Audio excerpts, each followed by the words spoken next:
Good morning and welcome to Hope Unitarian Church.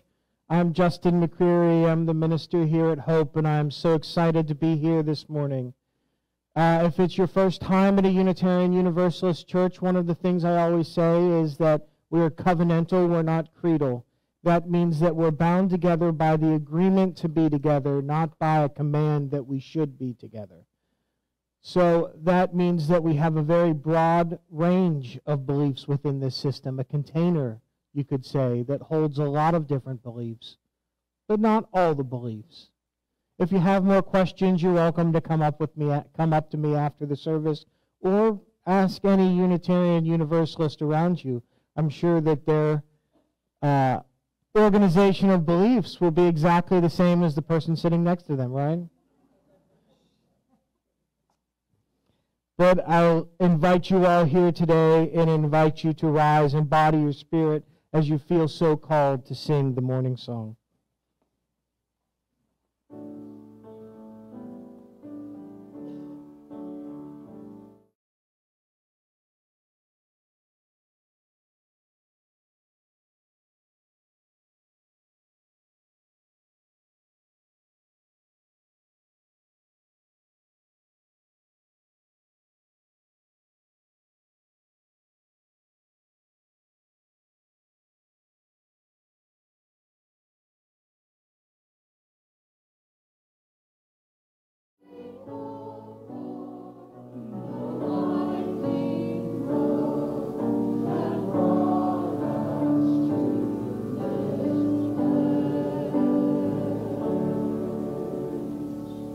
It is our tradition at Hope Unitarian Church to light a chalice, and we do so reciting these words. We light this beacon of hope, sign of our quest for truth and meaning, in celebration of the light we share together. You may be seated. The words for the invocation this morning: as surely as we belong to this universe, we belong together. We join here to transcend the isolated self, to reconnect, to know ourselves, to be at home, here on earth, under the stars, linked with each other. And if you wouldn't mind reciting the covenant together with me. The spirit of this church and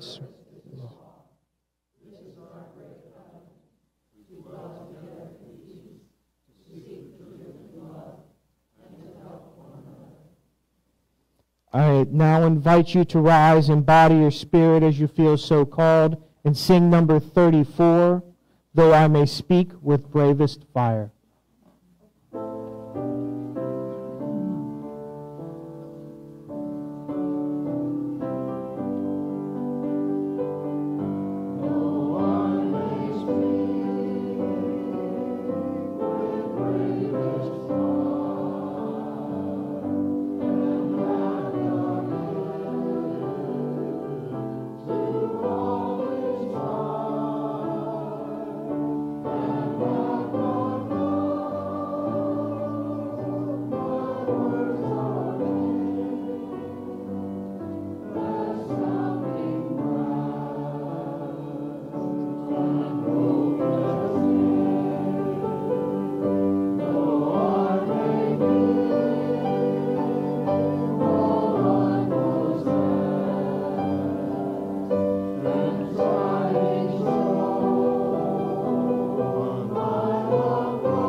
Hello, my name's Anita Ward. I'm a longtime member of this church.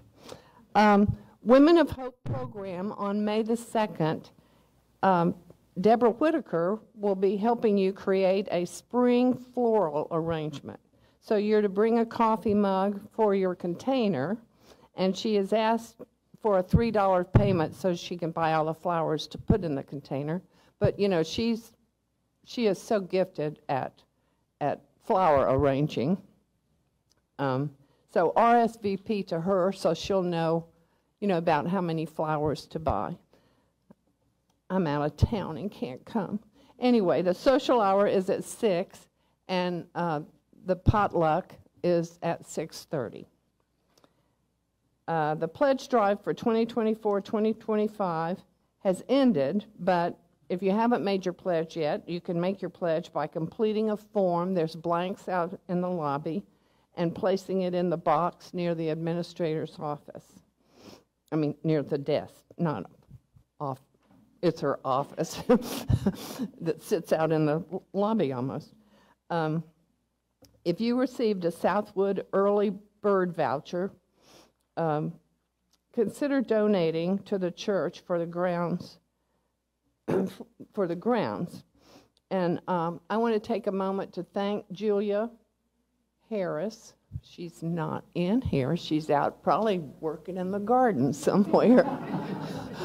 But anyway, she does a grand job of making these grounds look beautiful. And to me, it's very important that the grounds look beautiful. So thank you, Julia.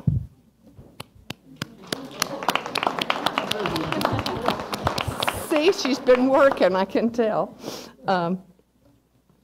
One more thing. Last night we started, it was Feed the Homeless. Every third Saturday is Feed the Homeless. And, it takes a village to do that. Like on Friday is the pre-cooking, and Claudia does the shopping for it, and then Maggie does the pre-cooking. On Saturday, Linda does the cooking, and I'm not...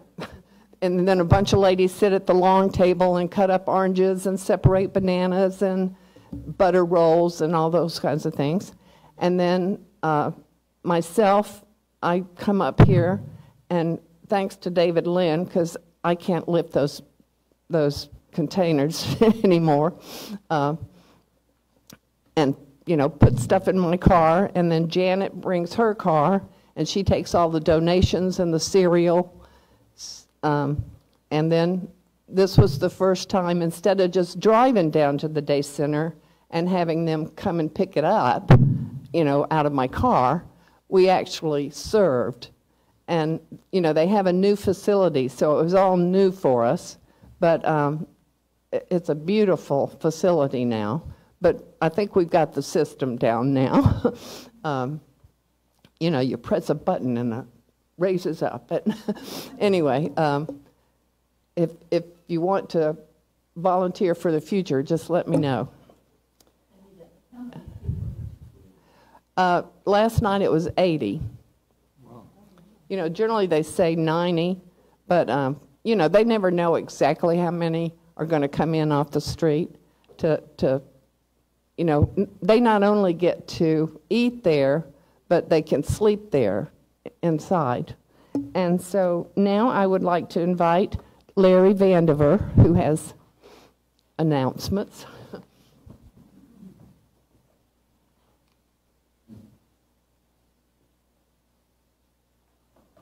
Good morning again. This is my last time, I promise, that I will be up here.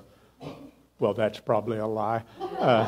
Anyway, I just want to push for making Tulsa safer. It is next week, next Saturday. It starts at 10 at Harvard Avenue Christian Church. That's at 55th and Harvard, just north of, Eisenhower International School and Grimes, what used to be Grimes Elementary, on the west side of the street. It's partnered again with the Tulsa Police Department, the Fire Department, Family and Children's Services, and Tulsa Crime Stoppers. And, keeping guns from criminals.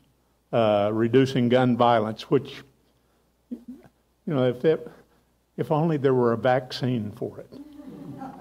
I mean, it's a sad saga of our lives, unfortunately. And suicide prevention, and then safe storage. Out there on the desk where Gail Hawk is usually sitting, and I am sometimes, pick up a flyer. We printed more for you, and it has a QR code. They do want you to RSVP if you plan on coming. Please go. We need your support. Thank you.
Is by Reverend Gretchen Haley. We belong to each other.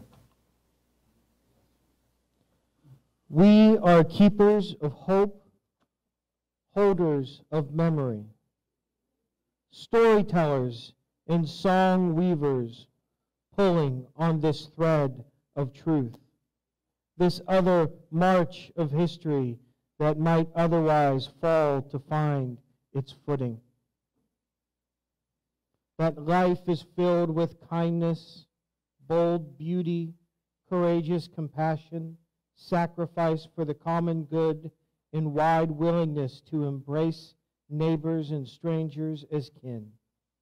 We are here to do the work of hope, remembering the past, remembering ourselves. Imagine our most possible future for this life that teeters too often on the edge of forgetting. We belong to each other.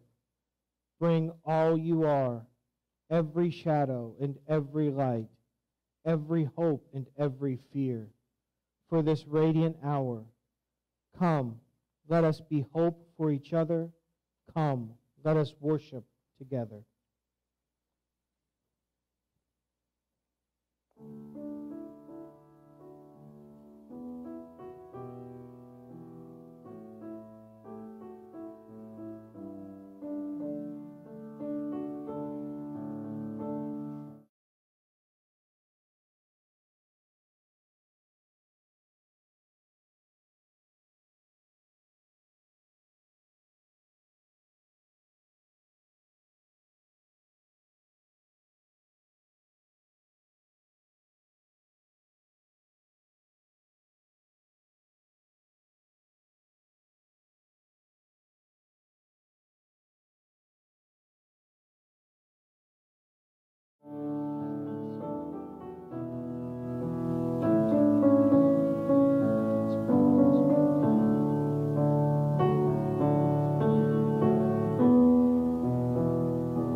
The reading today is called Belonging by Rosemary Watola Trommer. And if it's true we are alone together, the way blades of grass are alone, but exist as a field. Sometimes I feel it, the green fuse that ignites us, the wild thrum that unites us, an inner hum that reminds us of our shared humanity, just as 35 trillion red blood cells join in one body to become one blood, just as 136,000 notes make up one symphony. Alone as we are, our small voices weave into one big conversation. Our actions are essential to the one infinite story of what it is to be alive. When we feel alone, we belong to the grand communion of those who sometimes feel alone.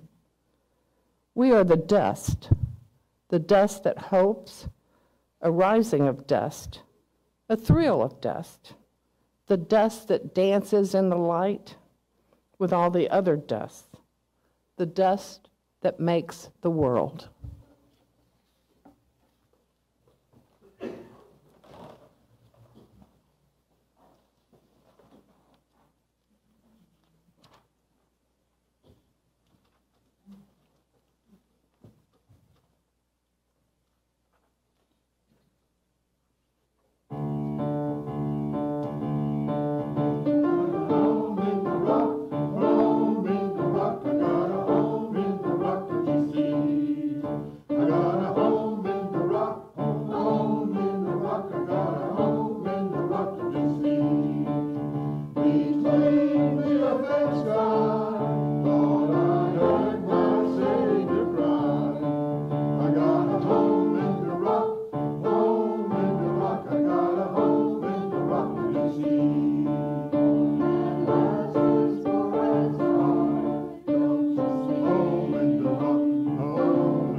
In Egyptian mythology, Ra, the sun god, and Apophis, or Apep, who's a representation of chaos, battle regularly.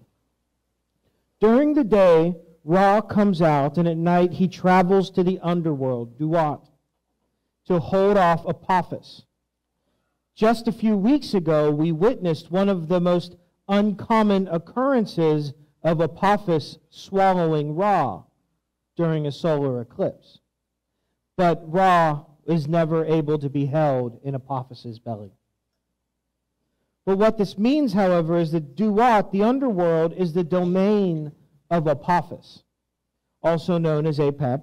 And in this ancient theology, Duat was the path that every Egyptian must walk. The Book of the Dead, a 78-foot papyrus scroll from the 13th century BCE, is a funerary text that would explain the process for walking this path safely. The book tells a story from the perspective of its author, a scribe named Ani. Ani's journey begins with his death. Right.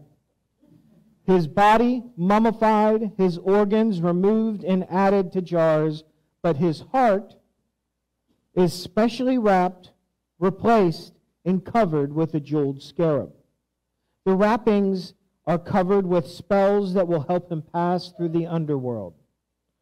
When Ani reaches the underworld, he finds himself in a maze of caverns. Caverns full of scary monsters like snakes, crocodiles, and half-human creatures.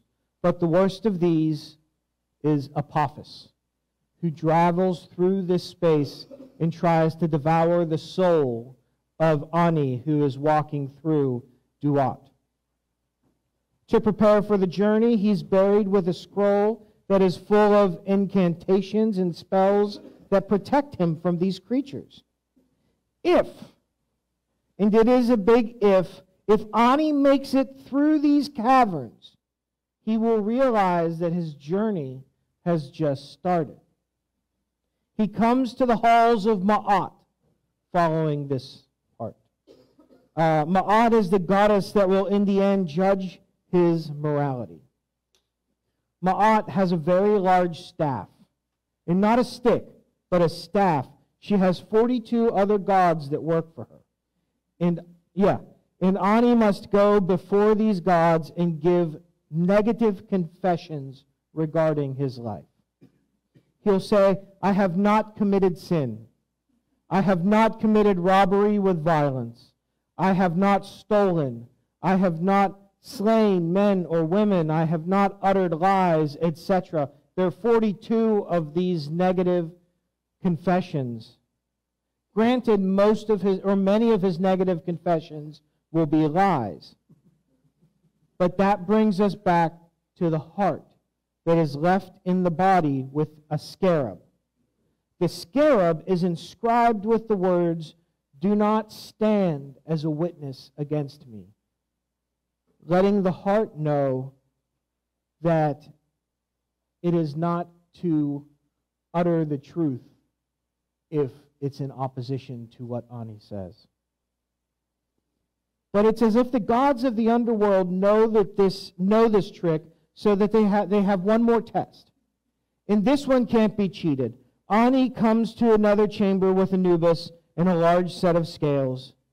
Ani's heart, which was left in the body, is weighed on the scales against the feather of Ma'at.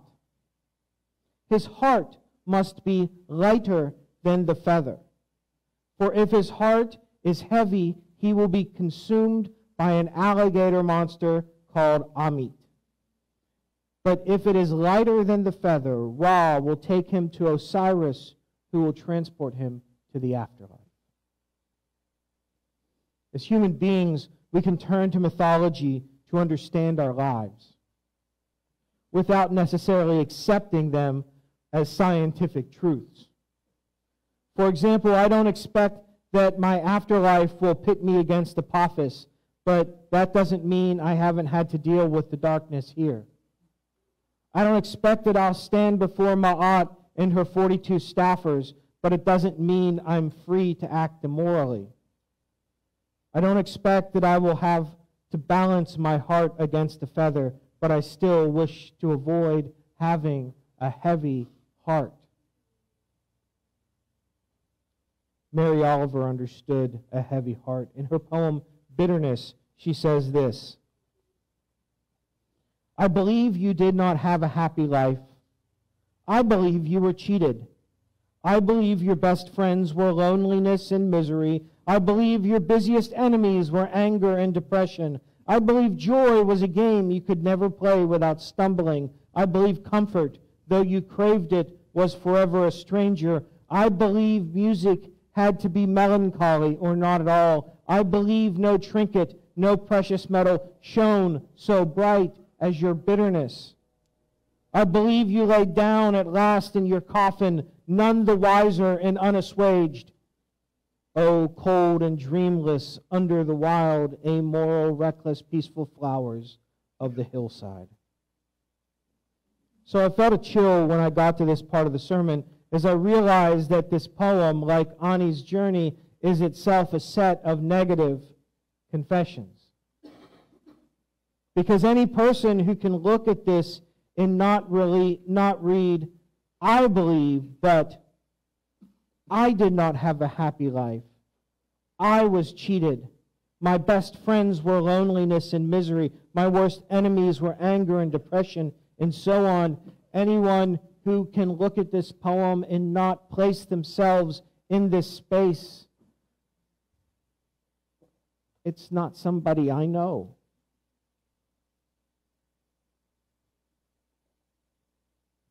In my Mary Oliver poem book, underneath the poem, I have written a bunch of questions. Whose perspective is this? Who is the author speaking to? Is she saying get over it, or that our bitterness just doesn't matter? But it's the final 3 lines that give us the key to understanding this text. What does it mean that I believe no trinket, no precious metal shone so bright as your bitterness?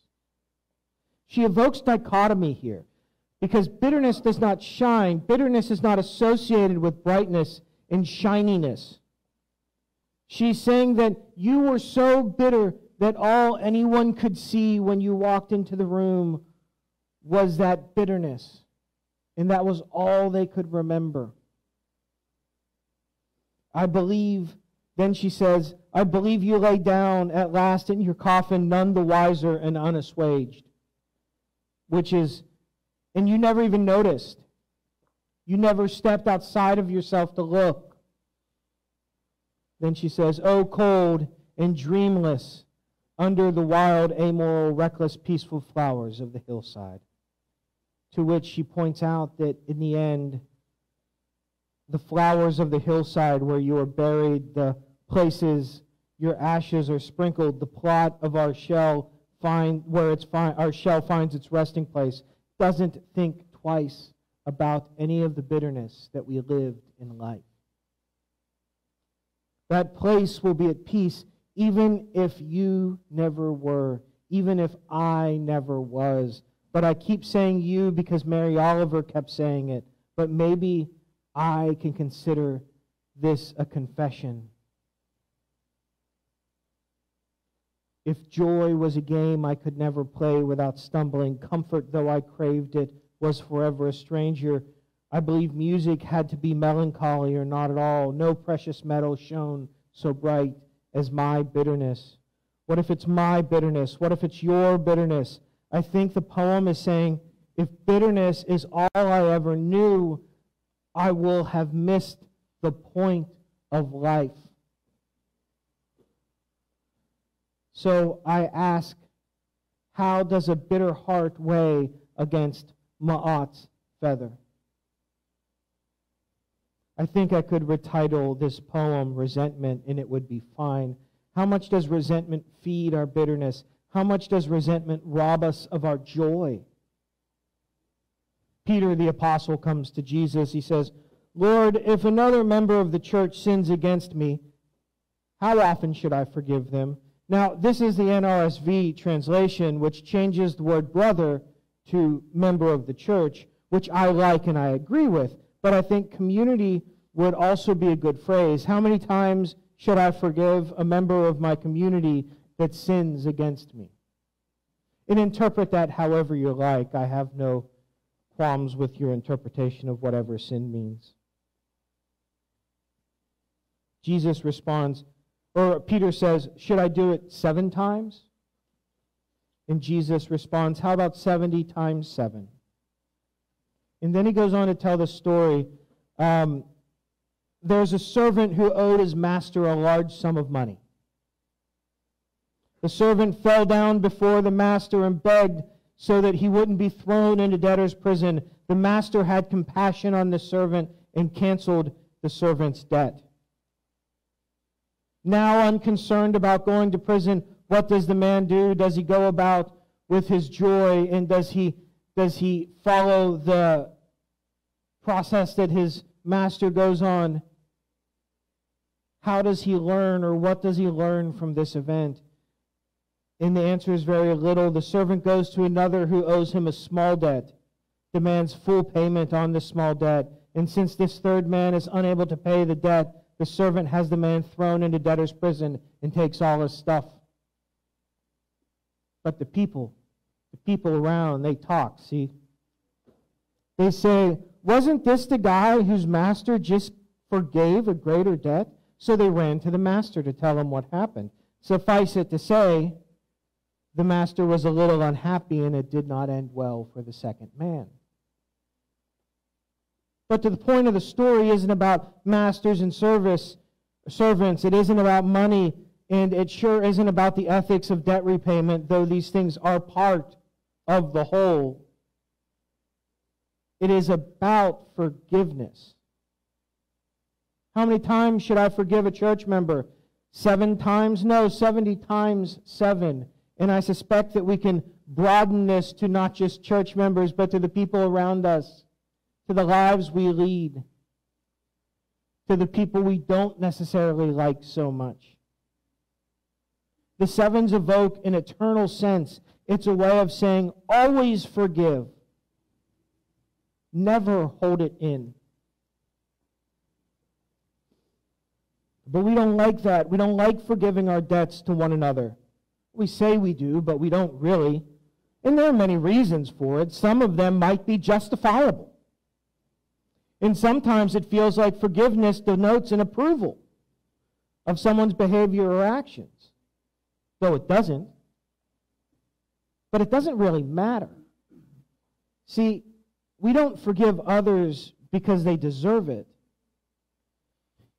We forgive them because if we don't, we become filled with bitterness and resentment, and we become the person Mary Oliver was talking about. That no precious metals shine more brightly than their bitterness. I've come to you today with 2 ancient texts, one modern, and the thing about it that strikes me is that when you take these 2 texts, whether it's about forgiveness, the way to the heart, the analogies are always connected to a financial burden because when Jesus taught folk to pray, he used the phrase, forgive us our debts as we forgive our debtors. It's as if the things we hold against each other are stored in a bank vault of our soul, and they weigh down our heart. It is a bank vault that we prefer and would best have emptied. And when I put these 3 texts next to each other, it feels like it creates a sort of nexus. And in this nexus, we ask the question, what does my resentment say about me in my heart? And it's important to think of it that way. What does my resentments, what do my resentments, what is my bitterness? It's important when we hear things like this that we're looking at ourselves, we're not looking at the expectations of others. What does my resentment say about me? What does my bitterness say about my heart? Forgiveness and letting go is one of the most complicated and difficult things we can do. But for some reason, forgiving others is considered a weakness, when in truth, it is through that forgiveness that our hearts find balance. It's easy to hold a grudge. It's hard to let one go, especially when they don't deserve it. But the fact is, it doesn't matter, because forgiveness can be one of the most selfish things we ever do. Because to lay our burden down is one of the most important processes we will ever go through in life. To learn to live knowing that we've been at some point shunned or mistreated, that things have happened badly to us, that all these things in Mary Oliver's list have happened. We know that those have happened to us. But what we also know is that letting go of those things is what makes sure our heart does not weigh heavier than ma'at. We forgive because we have to. Forgiveness is the only way to find joy. It's the only way to find interdependence with one another. It's the only way to find unity, because we're in it when we're in a tight space, when we're in here together, we step on toes. I think it's why I like the phrase in the New Revised Standard, how many times should I forgive a church member? But it does transfer to everywhere else, because when we live life, life is messy. All the drama and crap going on in my head, I suspect is going on in your head too, just another different set of drama and crap, right? But we hold on to it like it's something we love, when in reality, the most wonderful thing we can do for ourselves is let go of that resentment, even when it means forgiving someone who doesn't deserve it. Thank you for listening.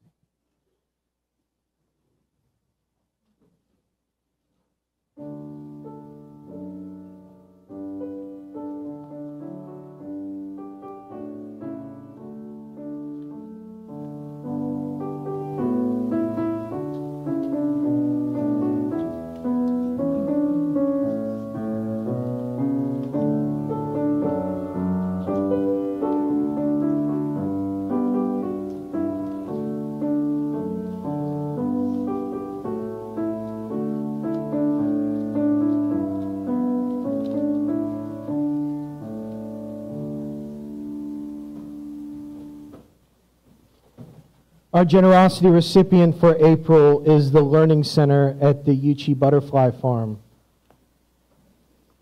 Please make checks out to Hope Unitarian Church and put generosity in the memo line for this farm if you want to donate directly to them. And if you're otherwise, put cash donations in the basket and they'll go to the farm unless otherwise marked. Checks that don't have generosity will go toward your pledge or towards the operating fund of the congregation. And if it is an important time to know that if you have not yet turned in your pledge paperwork, please do that as soon as possible. We don't pay the bills without the pledges. We don't move forward. We don't do the work of the church without the community building the church together. Please give generously.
We build on foundations we did not lay. We warm ourselves at fires we did not light. We sit in the shade of trees we did not plant. We drink from wells we did not dig. We profit from persons we did not know. We are ever bound in community.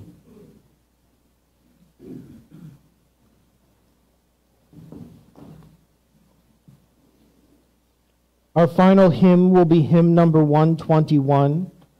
I encourage you to rise in body or spirit as you feel so called and sing, "We'll Build a Land."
And let's extinguish this flame together.